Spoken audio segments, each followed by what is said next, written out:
नमस्कार। स्वागत है आप सभी का। तो चलिए आज हम पढ़ेंगे नया टॉपिक कार्डियोवैस्कुलर सिस्टम से। और कार्डियोवैस्कुलर सिस्टम में हम शुरू करेंगे कार्डियक साइकिल से। कार्डियक साइकिल से देखो 10 नंबर का क्वेश्चन भी बन सकता है अगर थोड़ा ब्रॉड पूछे तो।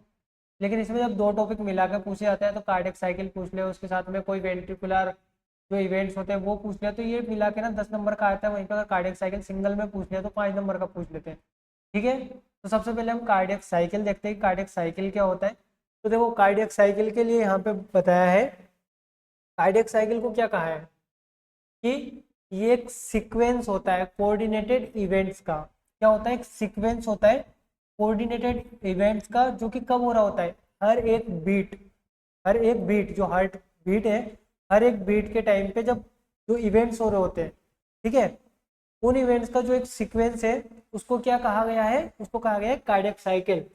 It is defined as the sequence of coordinated events taking place in heart during each beat. क्या कहा है? ड्यूरिंग ईच बीट, हर एक बीट के दौरान जो कोऑर्डिनेटेड इवेंट्स हो रहे हैं उनके सीक्वेंस को क्या कहा है? कार्डियक साइकिल का है। अगर बात करें कार्डियक साइकिल के डिवीजन और ड्यूरेशन की, तो duration of each cardiac cycle is 0.8 second, यानी कि हर एक कार्डियक साइकिल की बात की है ये ईच ईच कार्डियक साइकिल। ठीक है, ईच कार्डियक साइकिल की यहाँ पे बात करिए तो हर एक कार्डियक साइकिल की बात कितना 0.8 सेकेंड यहाँ पे इसका ड्यूरेशन बताया।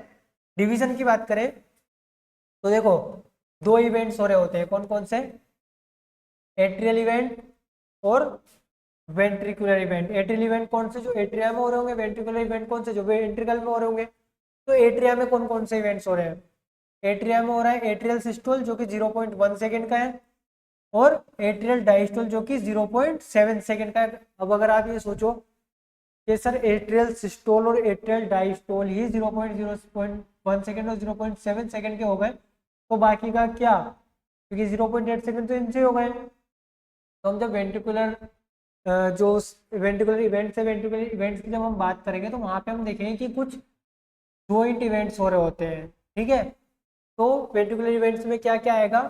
वेंट्रिकुलर सिस्टोल जो कि 0.3 सेकेंड का है, और वेंट्रिकुलर डायस्टोल जो कि 0.5 सेकेंड का है। वेंट्रिकुलर सिस्टोल में याद रखना कि जब वेंट्रिकुलर सिस्टोल हो रहा होता है तो यहाँ पे दो चीजें होती है, आइसोमेट्रिक कॉन्ट्रैक्शन और इजेक्शन पीरियड। ठीक है, आइसोमेट्रिक कॉन्ट्रैक्शन और इजेक्शन पीरियड। इजेक्शन पीरियड क्या? जब वो सिस्टोल होगा तो वहां से ब्लड निकल के बाहर भागेगा, तो वो इजेक्शन ऑफ ब्लड हो गया। उसके बाद में अगर हम वेंट्रिकुलर डायस्टोल की बात करते हैं, यहाँ पे आता है प्रोटोडायस्टोल। आइसोमेट्रिक रिलैक्सेशन, क्योंकि कॉन्ट्रैक्शन तो यहाँ पे हो गया ना आइसोमेट्रिक, तो isometric relaxation, rapid feeling, slow feeling and fast last rapid feeling. ये दो चीजें याद रखना। यहाँ पे एक जो स्लो फीलिंग है, इस स्लो फीलिंग को एक नाम से और जाना जाता है, इसको कहते हैं डायास्टेसिस। ठीक है, इसको डायस्टेसिस भी कहते हैं।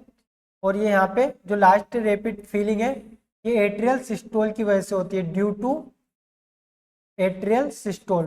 जो लास्ट रैपिड फीलिंग हो रही होती है वो एट्रियल सिस्टोल की वजह से हो रही होती है, क्योंकि जब एट्रियल सिस्टोल करता है ना तो उस कंडीशन में लास्ट रैपिड फीलिंग आती है। ठीक है, फीलिंग आती है मतलब लास्ट रैपिड फील अप होता है। ठीक, इसके बाद में हम बात करें कि कार्डियक साइकिल यहाँ पे किस तरह से चल रही होती है, तो देखो यहाँ पे जो हमारे पास में कार्डियक साइकिल है, कार्डियक साइकिल में हमने कहा कि एट्रियल इवेंट्स हो रहे हैं और जो वेंट्रिकुलर इवेंट्स है वो यहाँ पे हो रहे हैं। अब अगर हम देखें कि कौन कौन से इवेंट किस किस तरह से हो रहे हैं, तो यहाँ पे ध्यान से देखना इस साइकिल को। देखो हमने जो डायग्राम बनाया हुआ है वो इस तरह से बनाया हुआ है। ये यहाँ पे ये ये यहाँ पे पूरी एक साइकिल है, तो ये, और यहाँ पे ये, के बाद में अभी मैं समझा रहा हूँ इसको पूरा। ठीक है,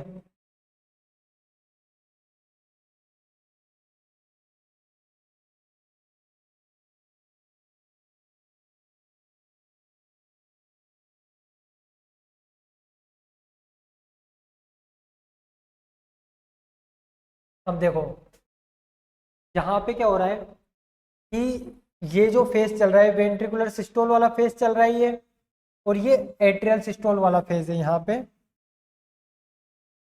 एट्रियल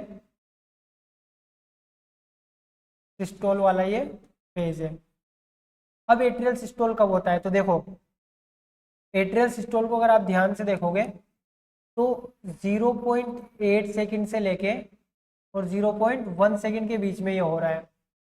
0.1 सेकंड का हमने यही देखा था कि एट्रियल सिस्टोल कितना होता है, 0.1 सेकंड का होता है। तो 0.8 से 0.1 सेकंड के बीच में हो रहा है। वहीं पे अगर हम आगे बढ़े तो हम यहाँ पे देखेंगे कि जो वेंट्रिकुलर सिस्टोल है 0.1 सेकंड के बाद यानी कि 0.2 सेकंड पे स्टार्ट हुआ, 0.1 सेकंड से स्टार्ट होके कहाँ तक जा रहा है, ये जा रहा है 0.4 सेकंड तक। यानी कि इसका टोटल ड्यूरेशन कितना हो गया, तो यहाँ पे जो हमारे पास में वेंट्रिकुलर सिस्टोल है इसका टोटल ड्यूरेशन हो गया 0.3 सेकंड। कहाँ से स्टार्ट हुआ, 0.1 सेकंड से, तो एक सेकंड ये वाला, दूसरा सेकंड ये और तीसरा सेकंड ये। तो 0.4 सेकंड तक क्या चला, वेंट्रिकुलर सिस्टोल। लेकिन टोटल टाइम कितना है उसका 0.3 सेकंड, क्योंकि उसके बाद क्या स्टार्ट हो जाएगा, उसके बाद स्टार्ट हो जाएगा हमारे पास में वेंट्रिकल का डायस्टोल स्टार्ट हो जाएगा। तो ये जो है ये यहाँ पे को भी ले लो साथ में, तो ये वेंट्रिकल का क्या हो रहा है, डायस्टोल हो रहा है।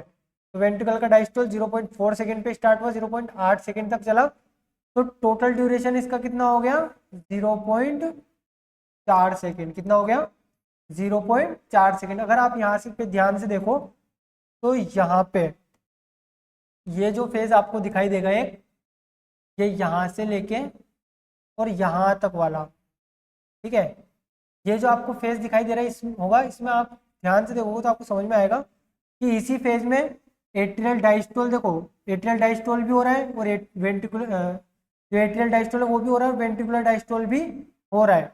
वैसे एट्रियल डायस्टोल शुरू तो यहीं से हो गया था, लेकिन वो वेंट्रिकुलर डायस्टोल के साथ में यहाँ से यहाँ तक चल रहा है, ठीक है। इसलिए इसको क्या कहते हैं, इसलिए इसको कहा जाता है जॉइंट डायस्टोल। दोनों साथ में डायस्टोल हो रहे हैं ना यहाँ पे, तो इसलिए इसको कहा जाता है जॉइंट डायस्टोल। 0.4 सेकंड से 0.8 सेकंड, तो इसलिए 0.4 सेकंड का क्या हो गया टोटल डायस्टोल हो गया। और अब हमने क्या कहा, हमने लास्ट रैपिड फीलिंग कहा है ना, तो देखो यहाँ पे तुम्हें दिख रहा होगा एट्रिया का सिस्टोल हो रहा है 0.8 सेकंड के लिए, और यहाँ पे वेंट्रिकल तो किस कंडीशन में, ब्लैक वाला दिख रहा है वेंट्रिकल डायस्टोल, वेंट्रिकल का तो क्या हो रहा है डायस्टोल ही हो रहा है अभी भी। तो हमने क्या कहा कि लास्ट रैपिड फीलिंग जब हो रही होती है तो एट्रिया का सिस्टोल हो रहा होता है और वेंट्रिकल का यहाँ पे क्या चल रहा है वेंट्रिकुलर डायस्टोल की कंडीशन में होती है लास्ट रैपिड फीलिंग। तो वो किसके साथ एसोसिएट है, एट्रियल सिस्टोल के साथ में। Last rapid feeling atrial systole के साथ में। ये बार बार चीज पे क्यों जोर दे रहा हूँ, क्योंकि एमसीक्यू में आया हुआ क्वेश्चन है, ठीक। ये वाली चीज हो गई। तो कार्डियक साइकिल इस तरह से हम पूरा देख सकते हैं, ठीक है। ये हमारे पास में पूरी कार्डियक साइकिल हो गई। अब इसके बाद में अगला देखें वेंट्रिकुलर इवेंट्स। तो हम वेंट्रिकुलर इवेंट्स को थोड़ा सा एक्सटेंड करके देखते हैं कि वेंट्रिकुलर इवेंट्स में क्या क्या आता है। तो देखो सबसे पहले क्या हो रहा है, सबसे पहले हमने कहा था कि जो आइसोमेट्रिक कॉन्ट्रेक्शन है वो होगा, क्योंकि हम अभी सिस्टोल वाले की बात कर रहे हैं, ठीक है। ये इससे ऊपर पूरा सिस्टोल वाला मामला, उसके नीचे डायस्टोल वाला मामला है, ठीक है। तो सबसे पहले जब सिस्टोल हो रहा है वेंट्रिकल का, तो उस कंडीशन में क्या हो रहा है, कॉन्ट्रेक्शन होगा। हमें पता है कॉन्ट्रेक्शन तो हो गया होगा।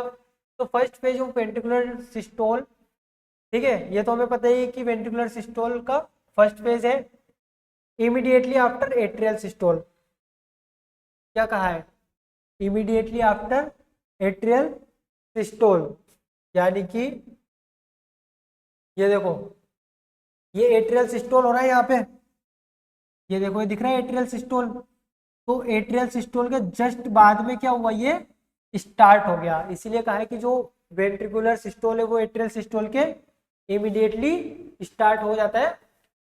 क्या कहा है, atrioventricular valve is close due to increased ventricular pressure, यानी कि जो एट्रोवेंट्रिकुलर वॉल्व है वो क्या होंगे, बंद हो गए। क्यों, क्योंकि यहाँ पे क्या हो रहा है, वेंट्रिकल में प्रेशर बढ़ रहा है, कॉन्ट्रैक्ट कर रहे हैं ना, तो प्रेशर बढ़ रहा है, प्रेशर बढ़ेगा तो ब्लड फ्लो वापस ना हो जाए, इसलिए एट्रोवेंट्रिकुलर वॉल्व बंद होते हैं तो क्या आता है, फर्स्ट साउंड। क्या आता है, फर्स्ट हर्ट साउंड। हम हार्ट साउंड को भी यहीं पे देख लेंगे साथ के साथ में। फर्स्ट हर्ट साउंड आता है, ठीक है। किस किस की वजह से, एट्रोवेंट्रिकुलर वॉल्व के बंद होने की वजह से और opening of semilunar valve. Semilunar valve यहाँ पे खुलेंगे। क्या होगा, सेमिलुनर वॉल्व यहाँ पे खुलेंगे। तो एट्रोवेंट्रिकुलर वॉल्व के बंद होने की वजह से क्या आया, फर्स्ट हार्ट साउंड आया। ठीक, यहाँ पे याद रखना कि ओपनिंग किसकी हो रही है, सेमिलुनर वॉल्व की, और क्लोजिंग किसकी हो रही है, एट्रोवेंट्रिकुलर वॉल्व की। सीधे से याद रख सकते हैं, वेंट्रिकल का कॉन्ट्रेक्शन हुआ तो ऑब्वियस सी बात है सेमिलुनर वॉल्व खुलेंगे। अब इतना तो समझाने की जरूरत नहीं है यार कि एट्रोवेंट्रिकुलर वॉल्व कहाँ होता है, सेमिलुनर वॉल्व कहाँ होता है, वो सब पता है। सेमिलुनर वॉल्व खुलेंगे जब कॉन्ट्रेक्शन होगा, और एट्रोवेंट्रिकुलर वॉल्व बंद होंगे ताकि बैक फ्लो ना हो जाए। ठीक, इसके बाद में देखो, अगर हम बात करें सेकेंड इजेक्शन पीरियड की, तो इजेक्शन पीरियड में क्या कहा है कि मैंने अभी कार्डियक साइकिल में भी बताया था कि ब्लड क्या हो रहा होगा, इजेक्ट हो रहा होगा दोनों वेंट्रिकल से, ठीक है। अब यहाँ पे एक चीज आती है and diastolic volume, and systolic volume. And systolic volume क्या होता है, तो amount of blood remaining in ventricle at the end of ejection period. Ejection period के बाद में वेंट्रिकल्स में जो ब्लड रह जाता है उसको क्या कहते हैं, एंड सिस्टोलिक वॉल्यूम, जो कि 60 टू 80 ml तक होता है। ये वाली चीज क्लियर है, ठीक है। इसके बाद में अगला देखो, अब ये तो हमने पढ़ लिया कि जो वेंट्रिकुलर इवेंट्स है उसमें जो वेंट्रिकुलर सिस्टोल है वो देख लिया। अब वेंट्रिकुलर डायस्टोल की अगर बात करें, यहाँ पे वेंट्रिकुलर डायस्टोल की हम बात करेंगे, तो देखो वेंट्रिकुलर डायस्टोल की कंडीशन में क्या हो रहा होगा, सबसे पहला जो फेज आता है उसे हम कहते हैं प्रोटोडायस्टोल। अब हम किसकी बात कर रहे हैं, वेंट्रिकुलर डायस्टोल की हम बात कर रहे हैं, ठीक। तो उसमें सबसे पहला फेज आता है प्रोटोडायस्टोल। इसमें क्या हो रहा होगा, this phase indicates end of volumetric systole. Volumetric यानी कि जो वेंट्रिकुलर, सॉरी वॉल्यूमेट्रिक नहीं, वेंट्रिकुलर सिस्टोल, वेंट्रिकुलर सिस्टोल यहाँ पे हो रहा होगा। तो यहाँ पे क्या हो रहा है, this phase indicate end of. अब वेंट्रिकुलर डायस्टोल हो रहा है तो ऑब्वियस सी बात है वेंट्रिकुलर सिस्टोल का एंड ही हो रहा होगा, ठीक है। तो इस कंडीशन में अब क्या होगा, यहाँ पे वेंट्रिकुलर सिस्टोल तो एंड हो रहा है और वेंट्रिकुलर डायस्टोल यहाँ पे बिगिनिंग हो रही है। तो इस कंडीशन में क्या होता है, क्लोजिंग ऑफ सेमिलुनर वॉल्व, ताकि ब्लड अब नीचे ना जाए। तो यहाँ पे किसकी क्लोजिंग होगी, सेमिलुनर वॉल्व की। उससे क्या आता है, उससे जो साउंड आएगा उसे कहेंगे second heart sound. First heart sound किससे आया था, एट्रियोवेंट्रिकुलर वॉल्व से। सेकंड हार्ट साउंड किससे आया है, सेमिलुनर वॉल्व से, ठीक। इसके बाद में अगला देखें, आइसोमेट्रिक रिलैक्सेशन। आइसोमेट्रिक रिलैक्सेशन का मतलब क्या हो, कि अब वेंट्रिकल आइसोमेट्रिकली रिलैक्स हो रहे होंगे तो डिक्रीज ऑफ इंट्रावेंट्रिकुलर प्रेशर, ठीक है। इंट्रावेंट्रिकल का प्रेशर जो डिक्रीज करेगा, ठीक। Responsible for opening of atrioventricular valve. अब क्या हुआ, क्या हुआ, एट्रियोवेंट्रिकुलर वॉल्व खुल गए तो अब एट्रिया से ब्लड आना स्टार्ट होगा। तो अब क्या हुआ, एकदम से जब क्या कहा है यहाँ पे सेकंड फेज में, समझो सेकंड फेज में क्या हुआ, आइसोमेट्रिक रिलैक्सेशन हुआ। तो जो वेंट्रिकल्स थे वो यहाँ पे रिलैक्स किए, एट्रियोवेंट्रिकुलर वॉल्व खुले। तो अब एट्रिया में जो ब्लड भरा हुआ था वो एकदम से धप से करके नीचे गिरेगा। 70% जो ब्लड है, 100% उसमें 70% थप से करके नीचे गिरेगा। तो यहाँ पे फिर से एक साउंड आएगा, थर्ड हार्ट साउंड जिसे कहेंगे। किसकी वजह से आ रहा है, after opening atrioventricular valve sudden rush of blood from atria to ventricle. 70% of blood filling of ventricle, ventricle की 70% ब्लड फिलिंग यहाँ पे हो जाती है। इसके बाद में आता है स्लो फिलिंग फेज, जिसमें 20% ब्लड फिलिंग होती है।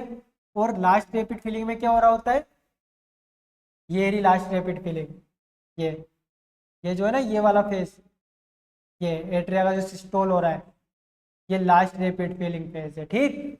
तो इसमें जब एट्रिया का सिस्टोल हो रहा है तो लास्ट रैपिड फिलिंग थप से एकदम से, जैसे एट्रिया का सिस्टोल होगा तो वहां से जो भी बचा कुचा ब्लड है वो आ जाएगा वेंट्रिकल में, तो इसको कहेंगे due to contraction of atrial muscle की वजह से फोर्थ हार्ट साउंड आता है, स्मॉल अमाउंट होता है, ये हमने देख लिया 10% इसका वैल्यू होता है। ठीक, तो ये वेंट्रिकुलर इवेंट्स की बात हो गई। इसके बाद में अगला हम देखें कि हमारे पास में क्या आएगा, अगला ये होगा हमारे पास में कार्डियक आउटपुट। समझना इसको, क्वेश्चन आते हैं इस पे भी। कार्डियक आउटपुट क्या होता है, the amount of blood pumped by each ventricle. क्या कहा है, ईच वेंट्रिकल पर मिनट, यानी कि हर एक वेंट्रिकल से पर मिनट जितना ब्लड इजेक्ट आउट हो रहा है या पंप हो रहा है, उसे क्या कह दिया, कार्डियक आउटपुट कह दिया। स्ट्रोक वॉल्यूम किसे कहा, the amount of blood pumped by each ventricle पर बीट। ये पर मिनट है, ये पर बीट है। स्ट्रोक वॉल्यूम क्या है, पर बीट, और जो कार्डियक आउटपुट है वो क्या है, पर मिनट। तो स्ट्रोक वॉल्यूम हमने किसे कहा, and diastolic volume, and systolic volume. And diastolic volume किसे कहते हैं, वेंट्रिकल का जब डायस्टोल हो रहा होता है ना, तो डायस्टोल की एंड में उसमें 130 to 150 ml ब्लड होता है। ठीक, हमने देखा था and diastole and systolic volume के बारे में पढ़ा था अभी हमने पीछे, जब वेंट्रिकल में ब्लड कितना है अभी 130 to 150 ml, जब उसका क्या हो गया वहाँ पे, वो रिलैक्सिंग कंडीशन में या डायस्टोलिक कंडीशन में। अब जब ब्लड वहाँ से भागेगा पंप होने के बाद, लैंग्वेज समझना, ब्लड वहाँ से पंप होने के बाद भागेगा, तो एंड डायस्टोलिक वॉल्यूम कितना बचेगा, एंड सिस्टोलिक वॉल्यूम वो बचेगा 60 to 80 ml। तो ये हमारे पास में क्या होता है, स्ट्रोक वॉल्यूम हम इसे कहते हैं हर एक बीट पे। क्लियर है। कार्डियक आउटपुट की बात करें तो कार्डियक आउटपुट का अगर फॉर्मूला देखें तो होता है stroke volume into heart beat. क्या होता है, stroke volume into heart beat. Stroke volume कितना, तो 70 ml हम मान के चले, 60 to 80 ml है, तो एवरेज 72 बीट पर मिनट होती है, हमें पता है। तो कार्डियक आउटपुट की जो वैल्यू आती है, कार्डियक आउटपुट की वैल्यू हमें मिल जाती है यहाँ पे 5 ml पर लीटर, 5 लीटर पर वेंट्रिकल पर मिनट। क्या बोला अपन ने, पर वेंट्रिकल एंड पर मिनट, पर वेंट्रिकल पर मिनट। ये क्या हो गया हमारे पास में, कार्डियक आउटपुट हो गया। इसके बाद में देखो थोड़ा सा यहाँ पे जो बताया है आगे, डिस्ट्रीब्यूशन ऑफ कार्डियक आउटपुट की अगर बात करें तो देखो कार्डियक आउटपुट, जब कार्डियक आउटपुट से कहा जो ब्लड निकल रहा है हार्ट से, अब वो ब्लड कहाँ कहाँ जाएगा, कैसे कैसे उसका डिस्ट्रीब्यूशन होगा। तो हम एक चीज देखें, हमें ये पता है कि जहाँ चीज़ों की ज़्यादा जरूरत है वहाँ भेजने की, वहाँ पहले भेजेंगे, वहाँ ज़्यादा भेजेंगे। तो अगर तुम यहाँ पे देखोगे तो जो डिस्ट्रीब्यूशन है वो सबसे ज़्यादा वहाँ हो रहा होगा जहाँ मेटाबॉलिज्म सबसे ज़्यादा होता है। ठीक है, तो देखो क्या कहा है यहाँ पे, ये हमारे पास में है, ये कहाँ चला गया भाई, हाँ हाँ हाँ, चलो ठीक है, हाँ इतना ही है। ठीक है, मैं देख रहा था कितना और है यहाँ पे नीचे। चलो डिस्ट्रीब्यूशन कैसे हो रहा है, तो distribution of cardiac output is right ventricle और लेफ्ट वेंट्रिकल से। देखो राइट वेंट्रिकल से कहाँ जाएगा, हमें पता है होल ब्लड कहाँ जाएगा, लंग्स में जाएगा। पता है पूरा ब्लड ऑक्सीडाइज होने के लिए ब्लड में जाएगा, लंग्स में जाएगा। लेफ्ट वेंट्रिकल से जो निकलेगा, blood goes in different part of body depending of metabolic activity and distributed. Blood distribute कैसे होगा, उसकी मेटाबॉलिक एक्टिविटी को देख के। क्लियर।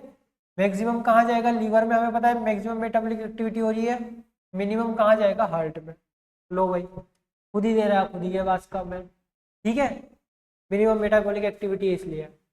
इसके बाद आता है वेंट्रिकल, जो वेरिएशन इन कार्डियक आउटपुट है। क्या क्या वेरिएशन आ सकते हैं, एक फिजियोलॉजिकल वेरिएशन आ सकते हैं, एक पैथोलॉजिकल वेरिएशन आ सकते हैं।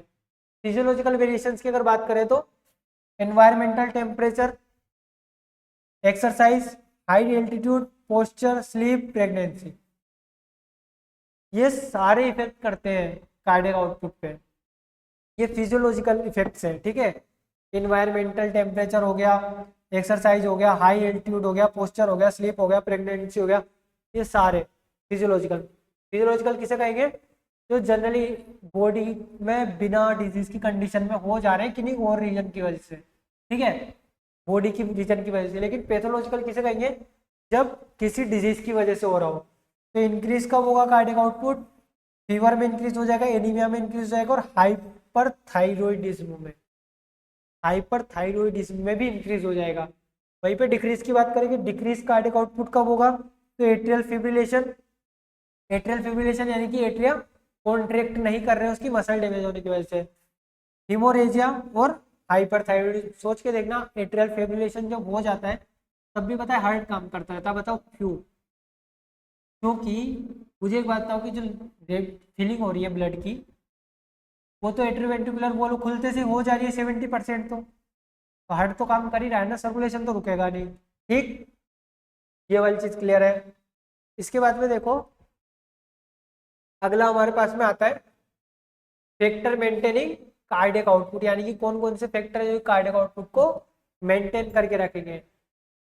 तो यहाँ पे देखो, regulation of cardiac output depends on mainly 4 factors, 4 factors पे डिपेंड करता है। कौन कौन सा?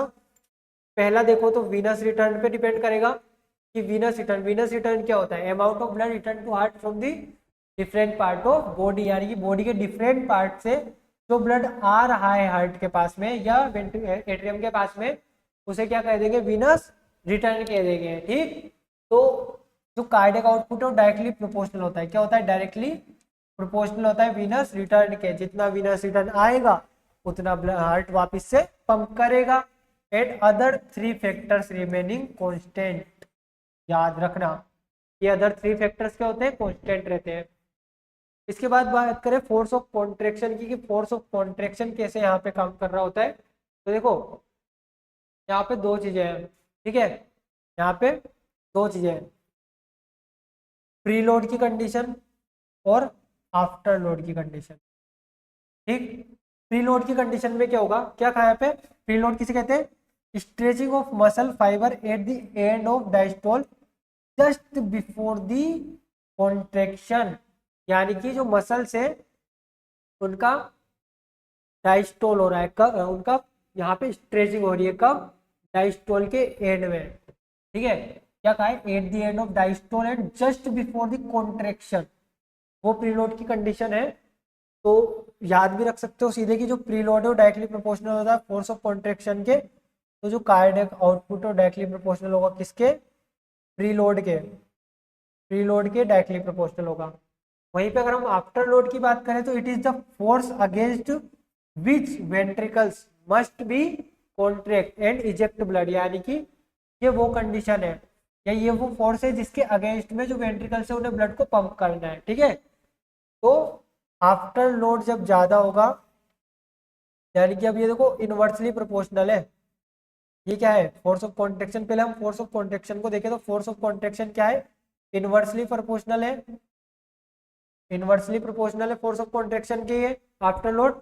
तो कार्डियक आउटपुट जो है वो भी आफ्टर लोड के इनवर्सली प्रोपोर्शनल हो जाएगा, क्यों, तो यहां से हम देख सकते हैं कि हमारे पास में यहाँ से हमारे पास में फाइनल हमारे पास में क्या दिख रहा है हमें, कि जो फोर्स ऑफ कॉन्ट्रेक्शन है वो डायरेक्टली क्या है, प्रोपोर्शनल है किसके, कार्डियक आउटपुट के, कार्डियक आउटपुट के डायरेक्टली प्रोपोर्शनल है। यहाँ से हम ये सीधी सीधी चीज देख सकते हैं, ठीक है। लेकिन प्रीलोड आफ्टर लोड कंडीशन में अलग अलग होगा। And other 3 factors remain constant, वापस से वही बात आ गई कि 3 फैक्टर्स जो है बाकी वो कांस्टेंट रहने चाहिए, ठीक। इसके बाद में थर्ड फैक्टर आता है हार्ट रेट। तो हार्ट रेट की अगर बात करें, moderate change in heart rate does not occur the cardiac output, यानी कि हार्ट रेट में अगर थोड़ा सा चेंजेस होगा तो कार्डियक आउटपुट में कोई असर नहीं पड़ेगा। लेकिन मुझे एक बात बताओ कि हार्ट रेट ज्यादा धक धक धक धक धक धक धक धक ज्यादा होने लगी तो क्या कार्डियक आउटपुट पे इफेक्ट पड़ेगा, या कम कम हो रही है हार्ट रेट कम है तो क्या कार्डियक आउटपुट पे इफेक्ट पड़ेगा, हाँ बिल्कुल पड़ेगा। कैसे पड़ेगा, तो और हार्ट रेट ज्यादा है तो कार्डियक आउटपुट भी ज्यादा होगा, इनवर्सली नहीं है डायरेक्टली प्रोपोर्शनल यहाँ पे होगा। तो कार्डियक आउटपुट के डायरेक्टली प्रोपोर्शनल है हार्ट रेट, लेकिन बाकी 3 फैक्टर वापस से कांस्टेंट है, ठीक है। इसके बाद में अगला है हमारे पास में पेरिफेरल रेजिस्टेंस आता है। पेरिफेरल रेजिस्टेंस क्या होता है, तो देखो जो वेसल्स है, वेसल्स की जो पेरिफेरी है वहां पे जो रेजिस्टेंस लग रहा होता है एट दी एंड में कैपिलरीज के पास में जाके जो प्रेशर लग रहा होता है वो प्रेशर यहाँ पे होता है पेरिफेरल, जो रेस्ट्रिक्शन है उससे हम कहते हैं उसी रेजिस्टेंस को, ठीक है। तो पेरिफेरल रेजिस्टेंस की अगर बात करें, अब पता है कि रेजिस्टेंस लग रहा है तो ऑब्वियस सी बात है कम ही होगा, रेजिस्टेंस है वैसे ही हो। It is the resistance offered to blood flow of the peripheral blood vessels, blood pumped against this resistance, यानी कि ब्लड को इसके अगेंस्ट में जाना होता है, तो ये कार्डियक आउटपुट इसके इनवर्सली प्रोपोर्शनल होगा। क्या ये वाली चीज क्लियर है? बिल्कुल ओके। चलो ठीक, इसके बाद में अगला हमारे पास में आता है, ये वाला टॉपिक और देख लेते हैं, एट्रियल ब्लड प्रेशर। अच्छा रुको, हम एक काम करते हैं, हम ना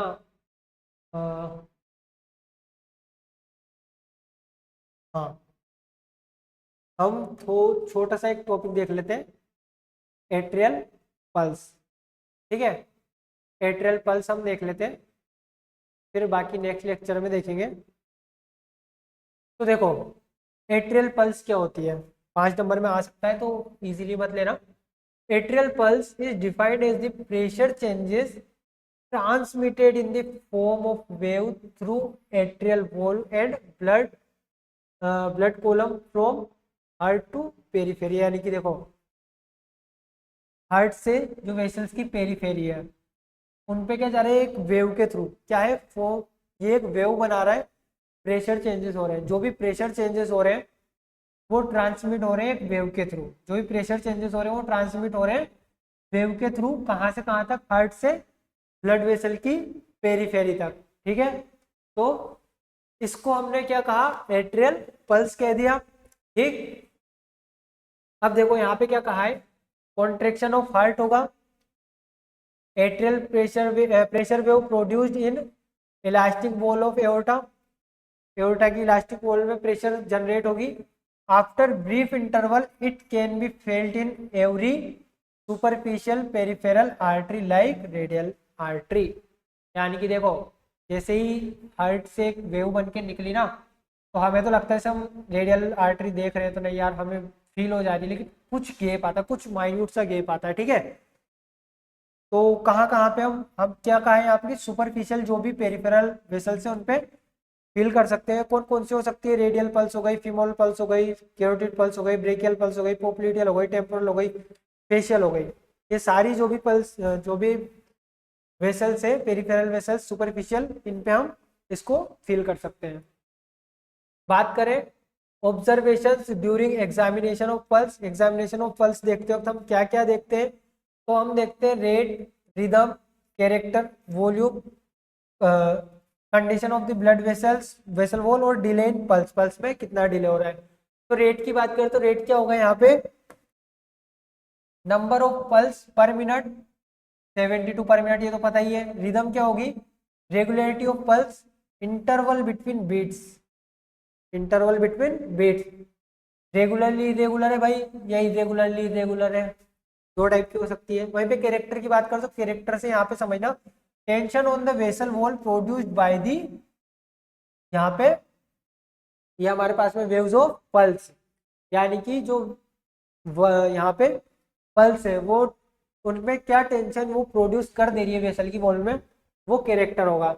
वॉल्यूम की बात करें तो वॉल्यूम से यहाँ पे, वो वॉल्यूम मत समझना, यहाँ पे मूवमेंट से लेते, determination of movement of vessel wall produced by transmission of pulse wave, ठीक है, ये वाली चीज हो गई।